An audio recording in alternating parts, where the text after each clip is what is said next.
பாராளுமன்றத்தில் இருந்திருக்கேன், சட்டமன்றத்தில் இருந்திருக்கேன், அனுபவம் பெற்றவன் நான். அவரோட ஒப்பிடுவதற்கு அதான் கூட்டம் எல்லாருக்கும் வருதுன்னு சொல்லிட்டு வடிவேல் அன்பு சகோதரர் வடிவேலுக்கும் கூட்டம் வரும்.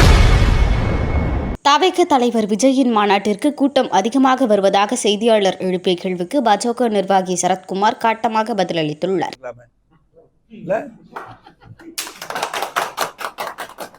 கேள்வி கேட்கிறேன், இவ்வளவு நடந்து அவர் பாரத பிரதமர், பாரத பிரதமர் இந்தியா முழுவதும் போகணும், வெளிநாட்டில் போய் வெளியுறவு பார்க்கணும், வர்த்தக ரீதியாக சந்திப்பு நடத்த வேண்டியிருக்கு, பல நாடுகள் செல்ல வேண்டியிருக்கு. அதனால அவங்களோட ரெப்ரஸன்டேட்டிவ்ஸ் கரெக்டாக போய் பார்க்குறாங்க, செயல்படுறாங்க இல்லையா?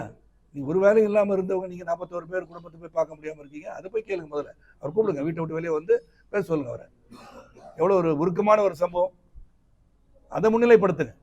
அவரை கூப்பிட்டு பேசுறதை விட்டு இருக்கிறவங்க நல்லா ஆட்சி செய்து கொண்டு விட்டு கேள்வி கேட்கறதா நம்ம வழக்கமாக வச்சுட்டு இருக்கோம். அது அவங்க சொல்லிட்டு இருக்க வேற வழி அவங்க அது மீறி அவங்களுக்கு தெரியாதுன்னு நினைக்கிறேன். படிச்சு எழுதி கொடுத்தது அவ்வளவுதான், அதனால படிக்கிறாங்க.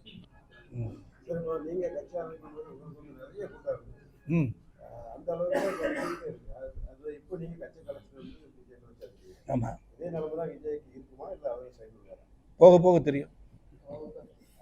நான் கட்சியை கழிச்சதுக்கும் விஜயம் சம்மந்தப்படுத்தாதீங்க. நான் உறுதியாக 17 ஆண்டுகள் 28 ஆண்டுகள் எனக்கு அரசியல் அனுபவம். முதல்ல அதை புரிஞ்சுக்கோ. மக்களுக்கு தெரிய வேண்டிய விஷயம், 1996 நான் பிரச்சாரத்தை ஆரம்பித்தேன். அன்றிருந்து ஆட்சியாளர்கள் எதிர்த்து பிரச்சாரம் செஞ்சேன். அதுக்கப்புறம் கட்சியை துவக்கியிருக்கேன்.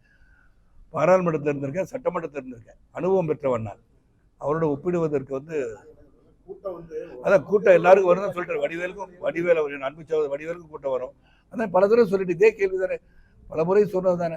நாளைக்கு அன்பு சகோதரர் அஜித் போனாலும் பெரிய கூட்டம் வரதான் செய்யும். விஜயகாந்த் சார் போனாலும், ரஜினிகாந்த் சார் போனாலும் அதே கூட்டம் தான் வரும். அப்போ கூட்டம் வரும். ஆனால் அவர்கள் வாக்களிப்பார்கள் என்பதை மக்கள் தான் கடைசி முடிவெடுக்கணும். அவங்க எதற்காக வாக்களிக்க போகிறோம், எந்த கொள்கைக்காக வாக்களிக்க போகின்றோம், இவர்கள் வந்தால் சிறந்த ஆட்சியை கொடுக்க முடியுமான்னு சிந்தித்து செயல்படும் மக்கள். அந்த மக்கள்கிட்ட தான் இருக்கு. அப்போ மக்கள் உங்க மேலே நம்பிக்கையெல்லாம் போயிடுச்சா, நீங்க என்ன கேட்கலாம் திருப்பி கேள்வி. நானும் தான் கேட்டிருப்பேன்.